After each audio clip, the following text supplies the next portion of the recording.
Bismillahirrahmanirrahim. Assalamualaikum warahmatullahi wabarakatuh.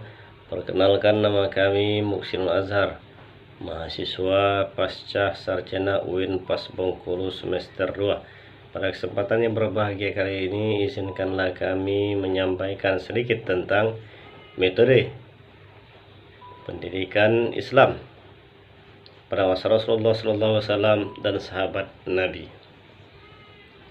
Adapun metode pendidikan Islam pada masa Rasulullah SAW, yaitu beliau yang pertama menggunakan metode kisah atau bercerita.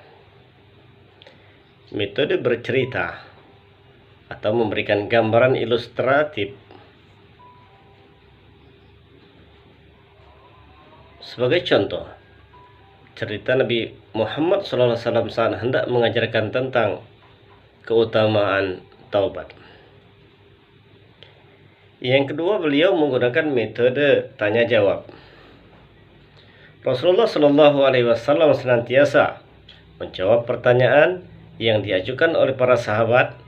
Begitupun sebaliknya, Nabi kadang-kala mengajukan pertanyaan secara retoris kepada umatnya. Dengan teknik itu, beliau menstimulus keingintahuan dan perhatian mereka. Cara tersebut pernah dialami oleh Mu'adz bin Jabal. Adapun yang ketiga, beliau menggunakan metode pengajaran yang variatif. Metode pengajaran tersebut dilakukan untuk menghindari rasa bosan yang mungkin saja muncul dari rutinitas. Selain itu, cara berserang-seling juga berfungsi membuat para pendengar lebih terkesan. Untuk kesaksian Abdullah bin Mas'ud, Rasulullah SAW memilih hari-hari tertentu untuk menyampaikan mau'izah kepada para sahabat, sebab beliau khawatir kami merasa bosan. Kata Ibnu Mas'ud, mau'izah itu dapat diartikan sebagai ceramah ataupun nasihat yang berisi peringatan kepada umat. Adapun metode pengajaran Islam yang ada pada Rasulullah SAW yang keempat, yaitu beliau menggunakan metode keteladanan atau yang lebih dikenal dengan metode uswatun hasanah.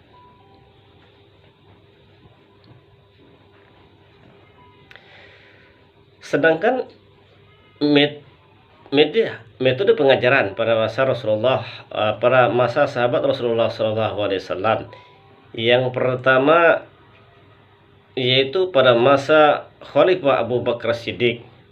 Pola pendidikan pada masa Abu Bakar masih seperti pada masa Nabi, baik dari segi materi maupun lembaga pendidikannya.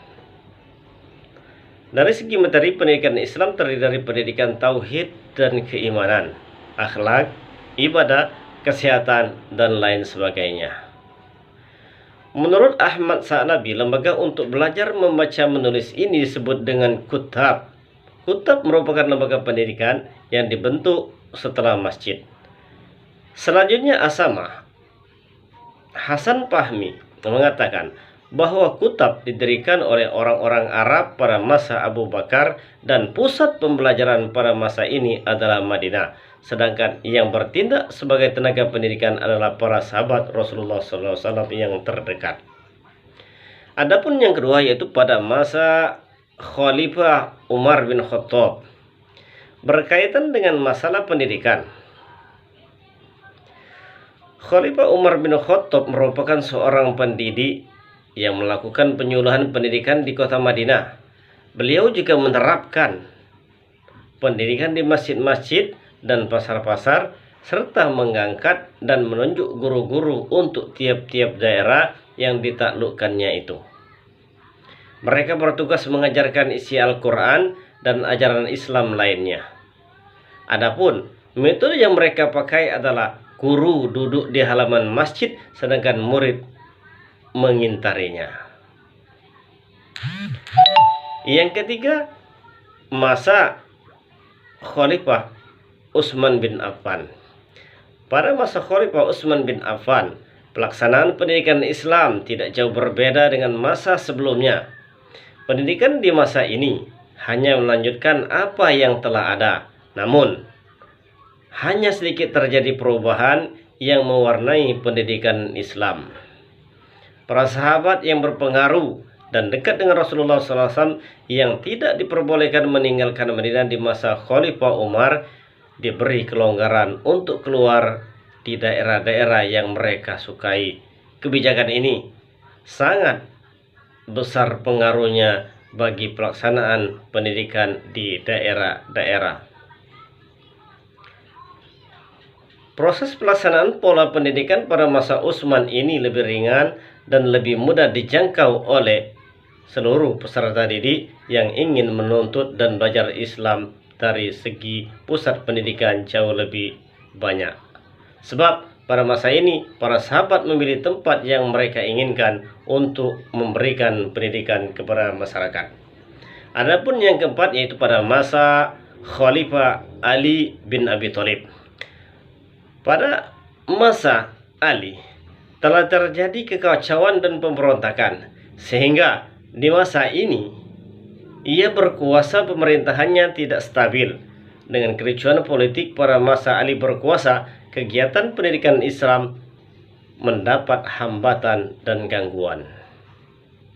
Pada saat itu Ali tidak sempat lagi memikirkan masalah pendidikan setelah keseluruhan perhatiannya itu ditumpahkan pada masalah keamanan dan kedamaian bagi seluruh masyarakat Islam.